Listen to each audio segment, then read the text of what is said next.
আচ্ছা, আমি যদি আপনাকে বলি সাকিব কোনো ভরসার নাম নয়, শুধু একটি আবেগের নাম মাত্র, আপনি কি বিশ্বাস করবেন? আপনি কি আমার কথা মেনে নেবেন? আপনি আমার কথা নাও মেনে নিতে পারেন, অথবা আপনি আমার সাথে তর্কে জড়াতে পারেন, কিন্তু বর্তমান পরিসংখ্যান তাই বলতেছে। আপনি একটু লক্ষ্য করে দেখেন বর্তমান সাকিবের পারফরমেন্স। যতগুলো লিগ খেলেছেন তার মাঝে একটাতেও বর্তমানে 30-এর উপরে কোনো রান করতে পারেনি।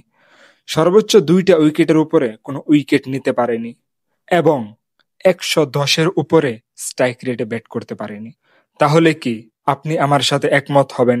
আপনি সাকিবকে পছন্দ করতেই পারেন, আপনি সাকিবকে ভালোবাসতেই পারেন, তাই বলে আবেগ দিয়ে নয়, বিবেক দিয়ে একটু চিন্তা করে দেখেন তো, সেই 17 বছর আগের সাকিব এখনের সাকিবের সাথে কি কোনো মিল আছে? পূর্বের সাকিব আর এখনের সাকিবের সাথে কোনো মিল নেই।